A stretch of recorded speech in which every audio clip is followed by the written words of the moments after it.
Hello, everybody. I'm so excited that there's so many people from all over the world. I'm actually quite overwhelmed, I must say. So a very warm welcome from me. I'm not sure I'm a fabulous speaker, but I'm going to do my best to sharing everything I've learned about grief.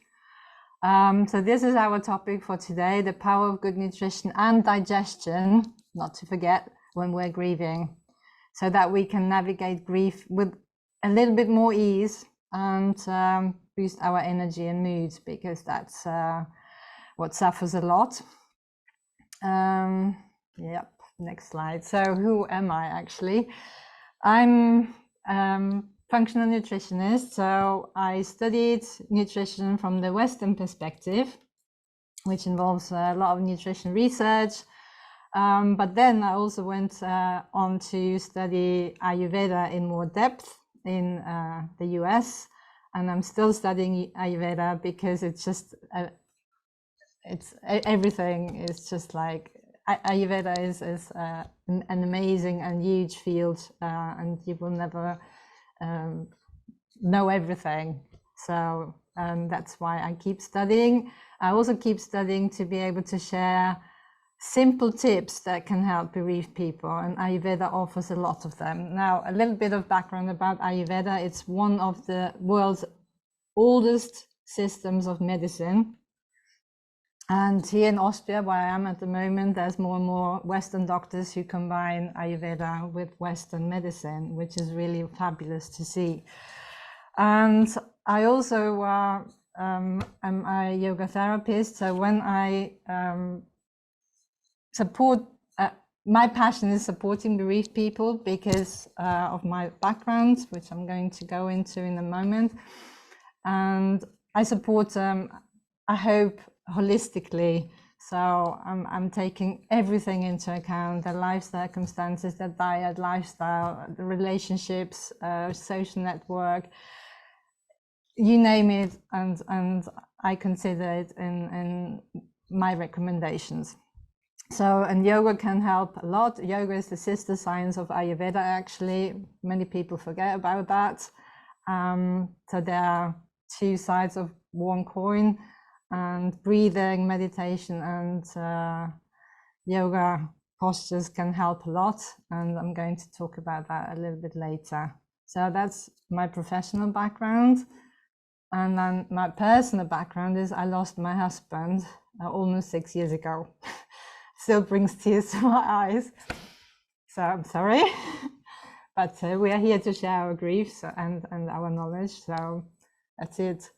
So I've got personal experience of what it means to go through a major loss and to have all this impact of grief, and what you can do to make you cope better with grief. So everything I say here, I've tried on myself. So nothing, and I've also shared it with other people and noticed that they benefit as well. It's not just me benefiting from the coping strategies I've developed. So I don't know about you, but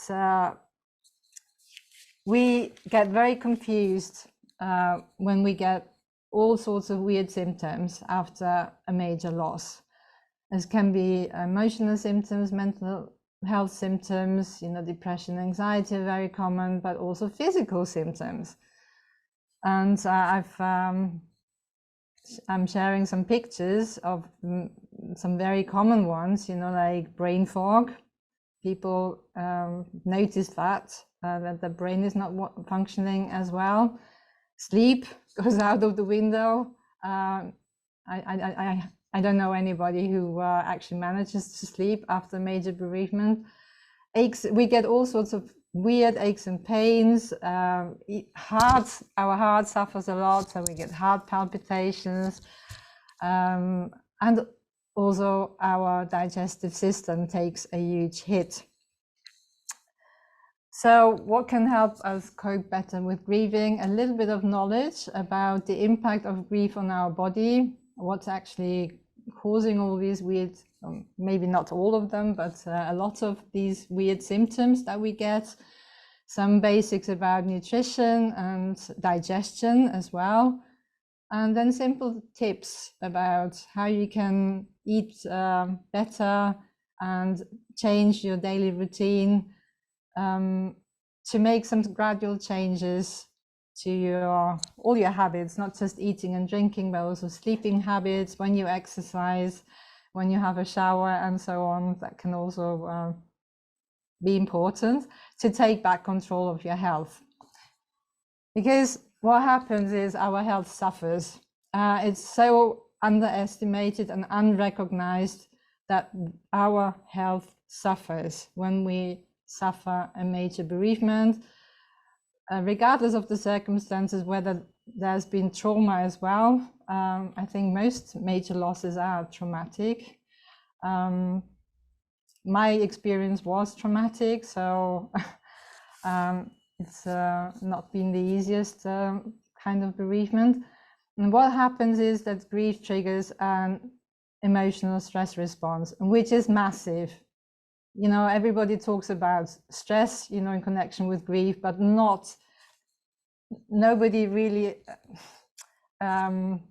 acknowledges this huge, massive impact on our body. And it's not just our mind, because you can't separate the head and the mind and the brain from the rest of our body. So I'm really passionate about, you know, this is one whole body with the mind attached to it. And this stress, unfortunately, impacts our digestive system, because stress, you have all heard of the fight and flight response. When we try to avoid and run away from danger, and unfortunately grief is perceived as a major threat, because it's just like, you know, is this huge response to major bereavement, then our digestive system is the last thing our body is concerned about. You know, whether we get enough food in is not important when we run away from the saber-toothed tiger. So what happens is the blood is diverted away from our digestion, our stomach, our intestines, away to the limbs and the heart, which are much more important when we run away. And that can cause digestive issues, and it does. I don't know any bereaved person who hasn't got any digestive issues, and malabsorption of nutrients. And then we get all sorts of nutrient deficiencies, causing all sorts of grief symptoms. Magnesium is a major one, but also iron. And then if there's nothing, if nobody picks it up, all these digestive issues, the gas and bloating and the cramping and the diarrhea and the constipation, can be all sorts of digestive issues. Then if you don't do something immediately, all these nutrient deficiencies are stacking up and can cause chronic health issues further down the line. And nobody then makes the connection between your grief several months or years ago and your chronic health issue. And that happened with my husband, actually. He died, he first got non-Hodgkin's lymphoma 7 years after losing his first wife, and he died of leukemia 17 years after her death. So not a long period that he survived the loss of his first wife, which also has had a major impact on him, just as much as his death had an impact on me. So, but there is also this link that I mentioned between the gut and the brain, which has, research has been talking about this for more than 20 years, but it's still not really general knowledge. And we can get into a vicious cycle, because mental and emotional stress can cause, as I've mentioned, physiological stress in our digestive system. And this can impact the way we feel, think, and behave. Now, the thing is that we have trillions of microbes in our gut. Some are harmful and some are beneficial. And when we are stressed, which we are when we're grieving, they are stressed. And when they are not happy, especially the beneficial ones, when they are not happy, we are not happy. because they produce around 90% of the serotonin, the happy hormone.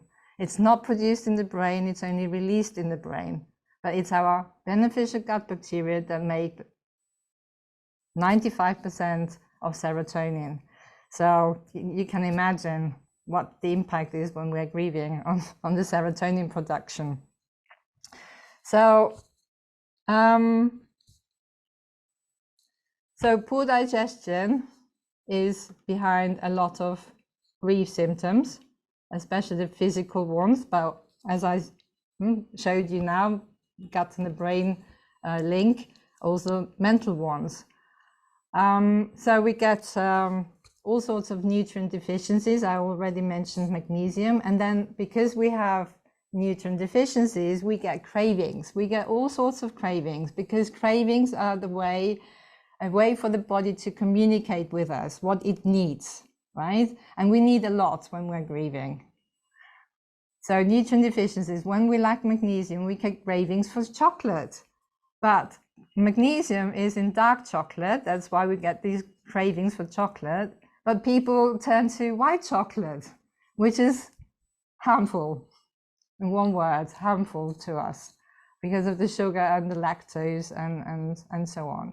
So dark chocolate is beneficial in a moderate amount because it contains magnesium, but what we do is we go for white chocolate. Then lack of iron, we can get cravings for red meat because red meat is full of iron, which is readily absorbable by the body. Plant-based food contains iron, but it's not as bioavailable as the iron in red meat. So don't be surprised you get these cravings even as a vegetarian. And then we get all sorts of, this huge craving for sweet food. But it's actually not a craving for sweet food that the body is trying to communicate, but a craving for sweet tasting food.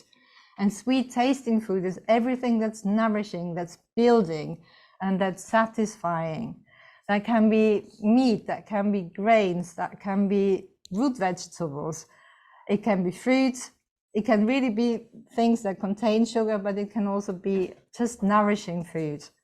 And because we live in this modern day world and the supermarkets around the corner having 70% of non-food, all of which is high in sugar, we go for that food, when we get sweet cravings. So that exacerbates our health situation. And we also get neurotransmitter imbalances. So I mentioned serotonin before, which is produced by our beneficial gut bacteria, who are majorly stressed when we're grieving. So we get cravings for starchy food and sweets when our serotonin is low. But we also get sugar cravings when our dopamine is low. You may already know about dopamine. It regulates our mood, our sleep, our motivation, our drive. It can cause brain fog, depression. You recognize as grief symptoms?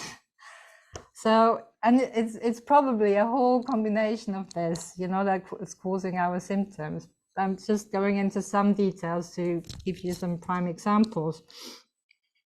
And then we also get, this craving for comfort, and we turn to traditional comfort food instead of truly comforting food, which I'm going to go into more detail later. And we get more bad, harmful bacteria because our beneficial bacteria are stressed. When they're stressed, they're decimated, and we get an abundance of harmful bacteria, and they make us crave sugar as well because they thrive on sugar. Okay, so if you have all these sweet cravings and you can't stop, think of your harmful bacteria making you want this sugar.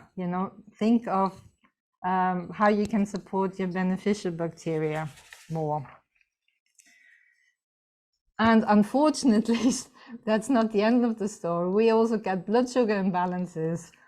So stress can cause this up and down of our blood sugar levels, but also what we eat and when we eat can cause the same spikes.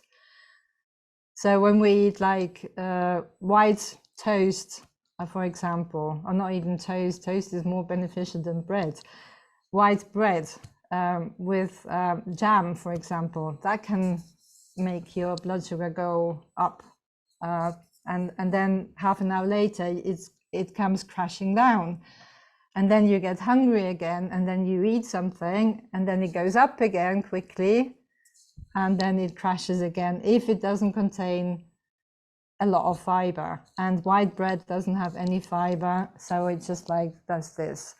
Now, can you imagine what happens when we are already on an emotional roller coaster like this, and then our blood sugar levels do this as well? We get a true double whammy. So this is what, you know, what I mean when I say we can cope better with grief by just avoiding this blood sugar roller coaster. Okay, so we don't have to suffer, you know, from grief. You know, pain is inevitable. I showed that before, but suffering is evitable. It can be avoided. So bear this in mind as I go through the slides. So have you noticed any impact of, you know, what you eat and when you eat on your mood, on your anxiety, on your energy, cravings, or anything else? Just a question for anyone.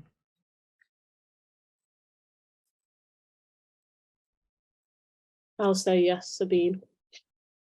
Yes, have you noticed it? Yeah, I could talk more about it at the end, but I've struggled with things like this since our son died in 2018, and my first hospital appointment about it, my instinct was that it was linked to that. This was 2.5 years after it first started happening. And I said to her whilst crying, do you think it could have anything to do with our son? And she said, oh, no. So anyway, we can talk more about that another time, but it's really, really interesting what you're saying. And the things you're asking us about here, I recognise that in my husband and myself now all the time. And it was 5 years ago. So yeah, really interesting. Yeah. So awareness is always the first step towards change. That's why I say. So that's really good that you're aware of this.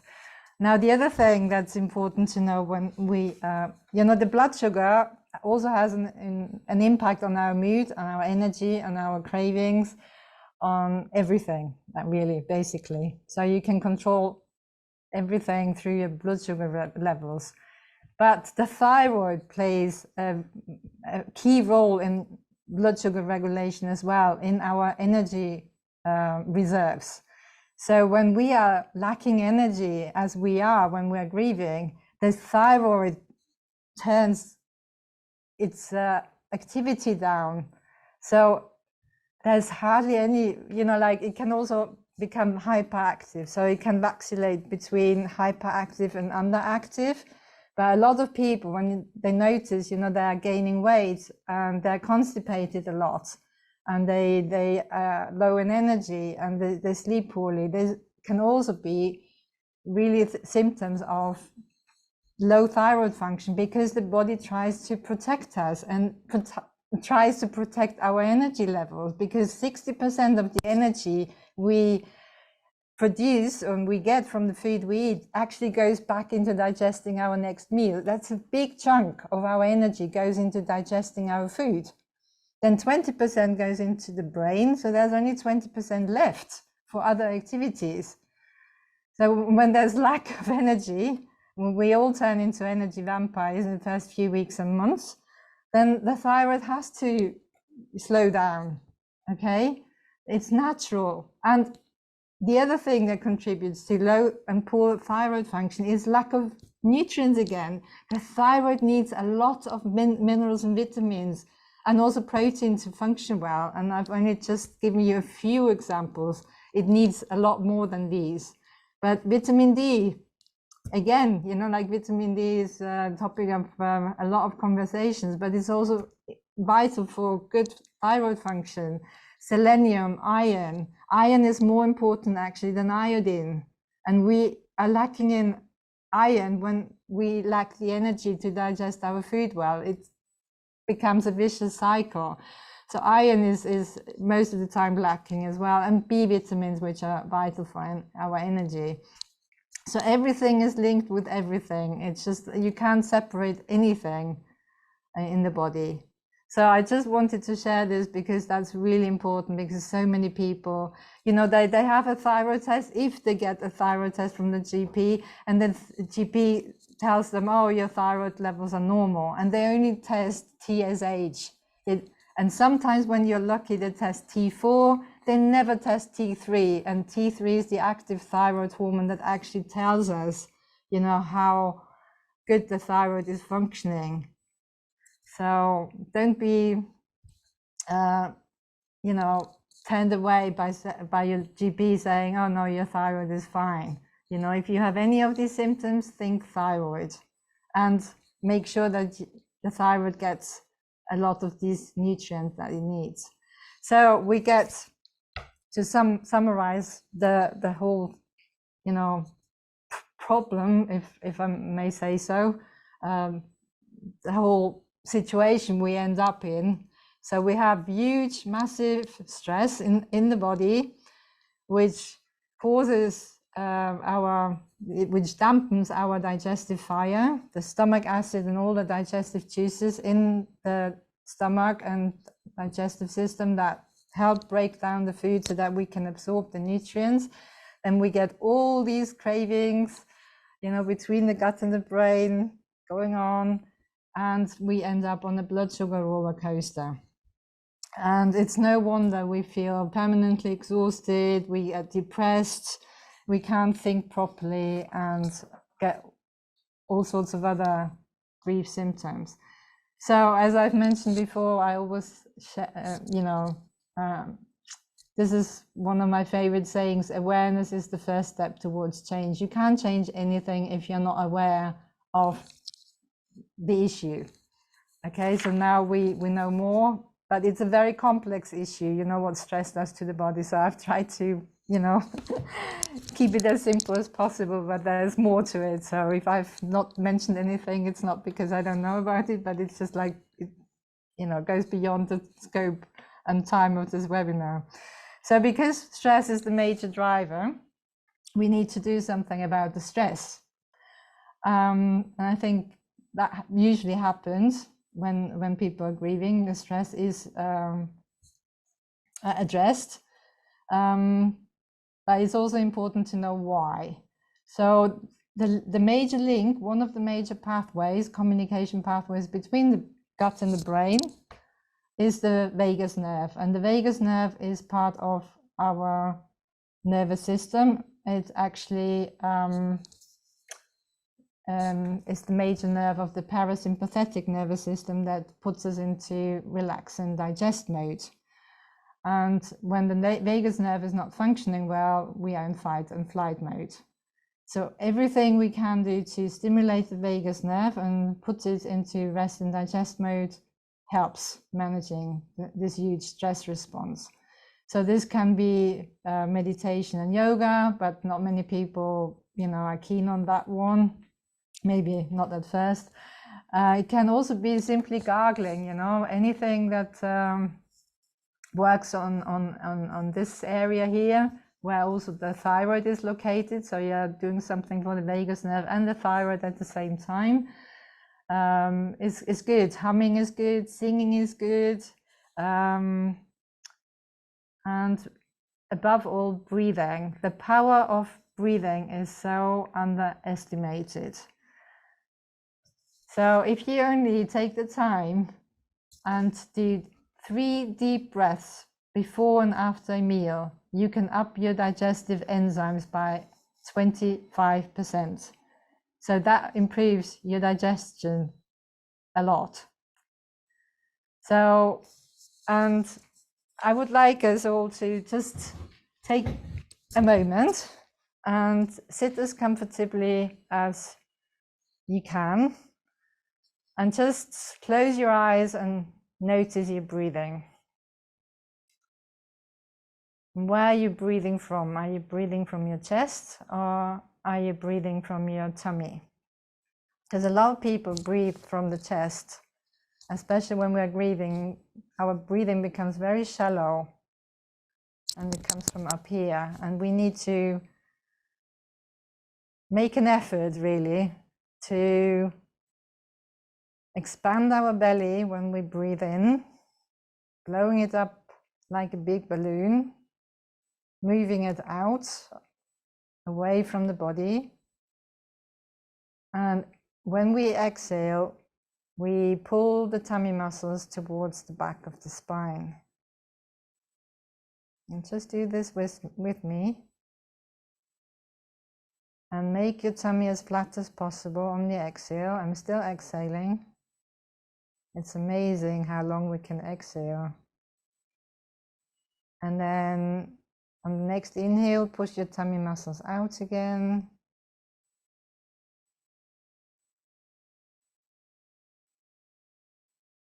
And back in on the exhale.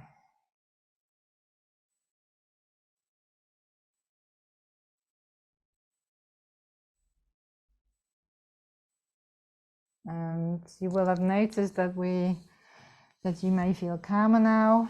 You can open your eyes again. And if you manage to make the exhale longer than the inhale as well, that is even better. But just deep breathing through the tummy and not up here helps a lot, because we also get difficulty breathing, you know. I still remember that feeling of not being able to breathe properly. But the other thing that can help us improve our digestion and get more nutrients and balance our gut microbes so that there are more beneficial ones is to eat in a calm and stress-free environment, not with any distractions in front of us, not in front of the TV, not in front of the computer, because again, the energy that has to break down our food is then going into the brain, so the energy is separated. So part of it is in the stomach, part of it is in the brain, instead of all the energy in the stomach. So that's why not eating with any distraction is recommended. And chewing well, again, stimulates the vagus nerve, so that's very beneficial. Savoring your food, you know, when you cook and you stir and you're really present when you're cooking, that also gets your digestive enzymes and juices flowing. So it prepares you well for the meal that you're about to eat. And I'll go through the other ones very quickly here, but I'm going to go into more detail in a minute. So a regular daily meal routine is a good eating habit, having your main meal at lunchtime, having an early and light dinner, avoiding overeating, therefore only eating when we are truly hungry. Avoid difficult to digest foods, and avoid, above all, another tip that may sound simple but maybe isn't, is avoiding cold drinks and foods. Because as I've mentioned before, we get blood flow constriction in the stomach when we're stressed, and cold food and drinks, especially cold drinks, do the same. They constrict the blood flow in the stomach, and we want lots and lots of blood in there when we have just eaten something and want to digest it well. So I mentioned the regular daily meal routine. The ideal times follow the sun.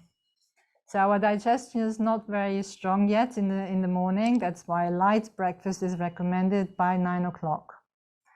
Then you leave a gap. So ideal would be 8 o'clock. So you leave a gap of about 4 hours. So between 12 and 1, you should have your main meal, because that's when the sun is at its highest point and our digestion is at its strongest. So this is when we can have difficult to digest food. Cheese is difficult to digest, or red meat, or wheat. And dinner should be by 7 o'clock, again to leave 3 hours at least before bedtime, so your dinner is digested by the time you go to bed. Because when we are sleeping, we need to digest other things. We need to digest all the toxins that we've produced during or ingested during daytime, and not the food that we've eaten at dinner time. Oh, I wanted to share a few meal planning tips in this short video. So to give you some ideas of what can help, because we can't have a regular daily meal routine without meal planning. That's impossible. Okay, just something to inspire you if you struggle with a daily meal routine.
Okay, so you've probably seen the stocking up on essentials. Now I've created this store cupboard essential ebook for recently bereaved people with everything that is beneficial to have in your store cupboard, with some easy to digest recipes, with an adaptable shopping list, and also with some breakfast ideas, because a lot of bereaved people have difficulty eating and they don't feel like eating, have low appetite, and this store cupboard essential ebook is for them, and the link is in the chat box.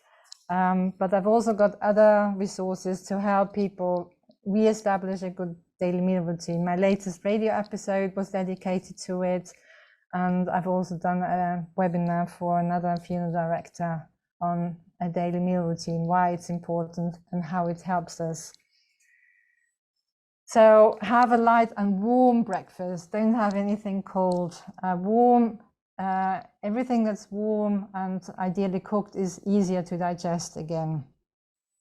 And these are just some ideas of what you can prepare if you when you are bereaved, but also when you need a very quick breakfast.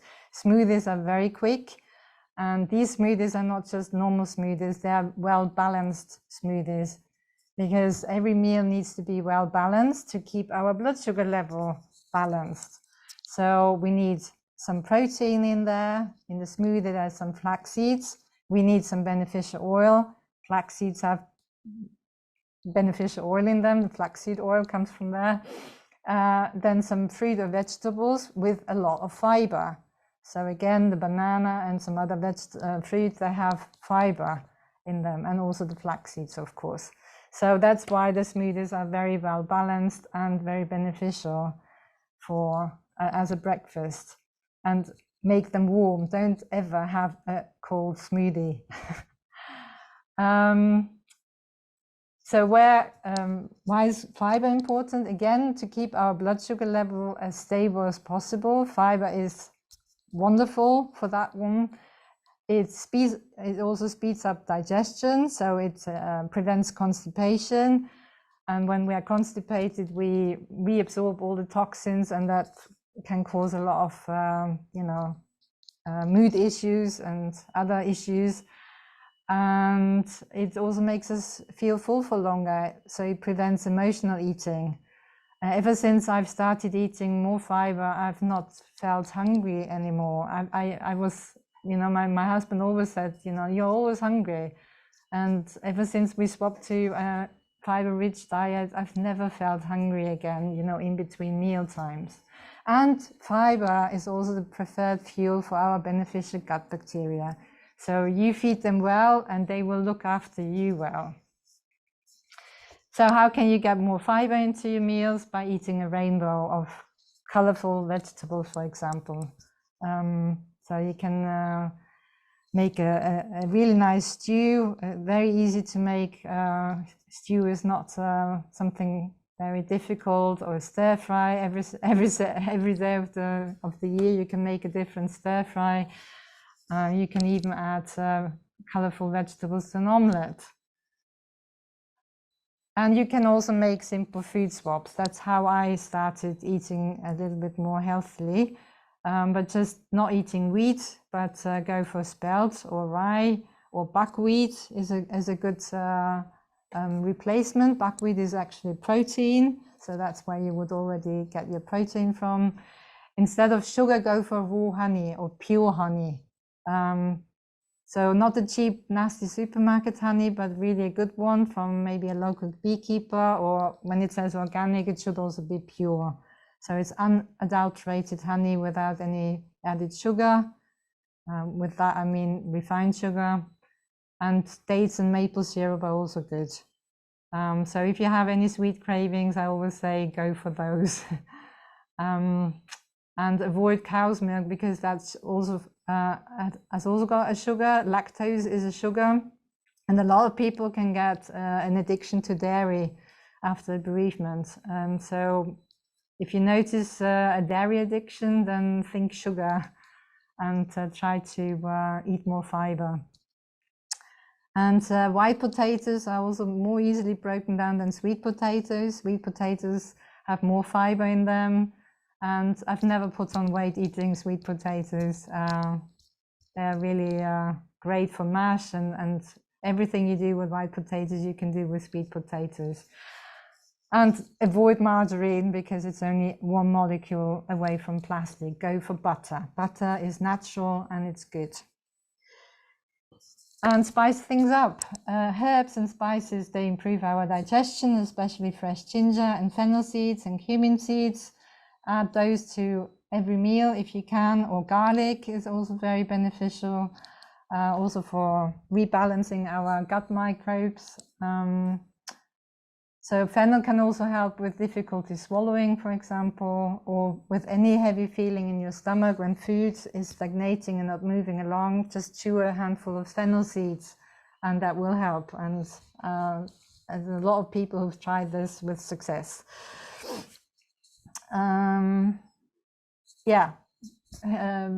Foods in general that improve digestion are easy to digest. I've already mentioned warm foods, ideally cooked foods, because then the stomach doesn't have to do the cooking, so it takes less energy out of the body.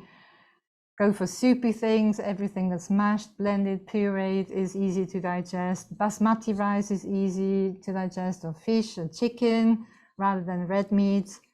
Avoid wheat, because a lot of people can't digest wheat very well.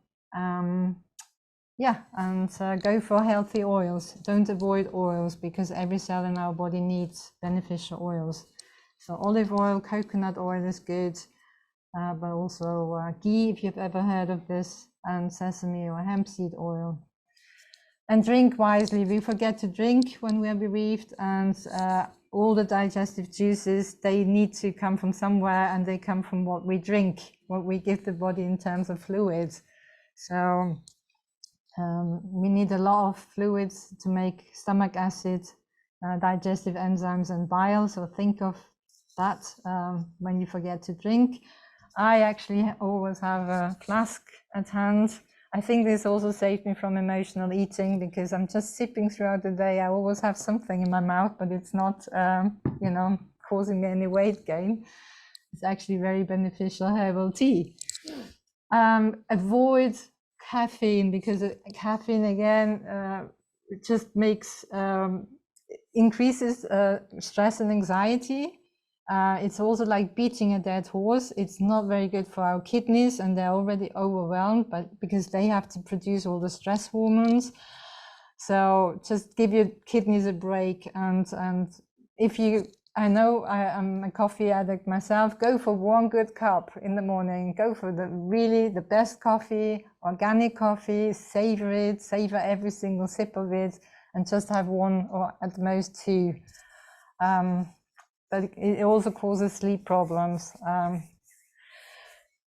Drink warm fluids mainly, and don't drink anything half an hour before or after a meal, because it just dilutes the digestive juices, and the stomach acid needs to be really, really strong. You don't want to dilute it. Avoid sugary drinks. I think that goes without saying. Also, artificial sweeteners are not very good for our beneficial gut bacteria, as research shows. Avoid fizzy drinks when you've already got gas and bloating. It will only make it worse.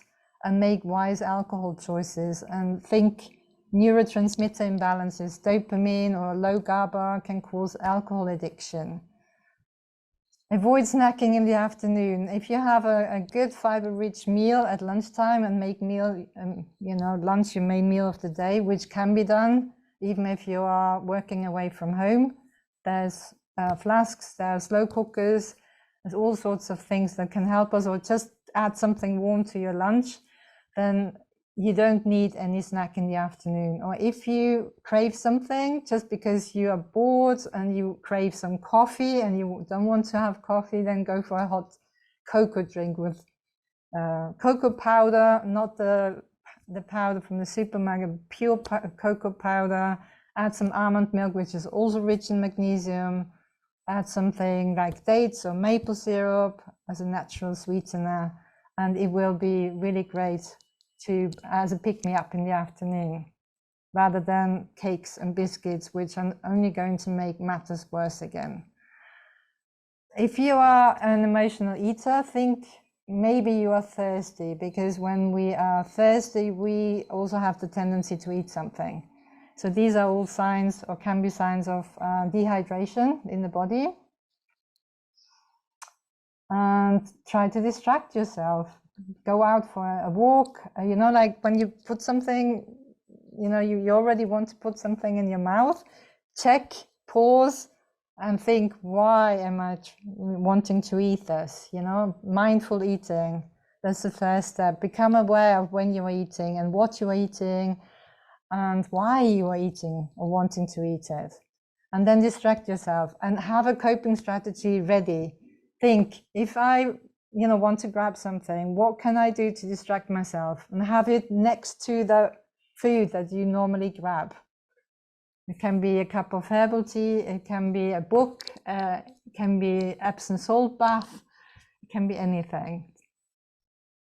And exercise, of course, is important for good digestion as well, but also for your mood and everything, and sunlight. So vitamin D is important. We are now getting vitamin D again through the skin.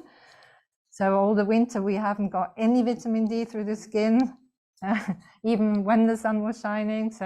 But now, since the end of April, we can make vitamin D through the skin, but we mustn't put any sunscreen on, and we must expose our arms and legs to the sun.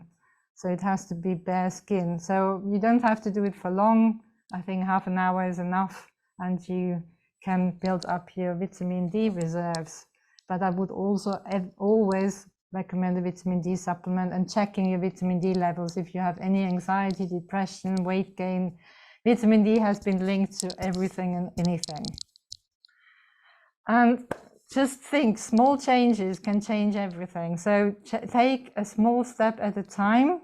Don't rush it. Think, where can I start to take back control? Because you can take back control. You have all the power. And if you don't know where to start, then there's my 3 simple self-care tips. So breathe deep into your belly before and after a meal. Eat colorful and warm meals. And sip throughout the day, and best not coffee. And if you want any of these, then just contact me. So I've got the Stalk Habit Essential for recently bereaved people, but they are also helpful for people who are further along in their grieving journey. 3 simple self-care tips and all these other things. My website should be coming online in June, so watch out for that one, where I'm going to put all the links and everything and all the resources as well. And this is how you can contact me. And I'm really sorry I made this a long presentation. There's so much to share and so little time.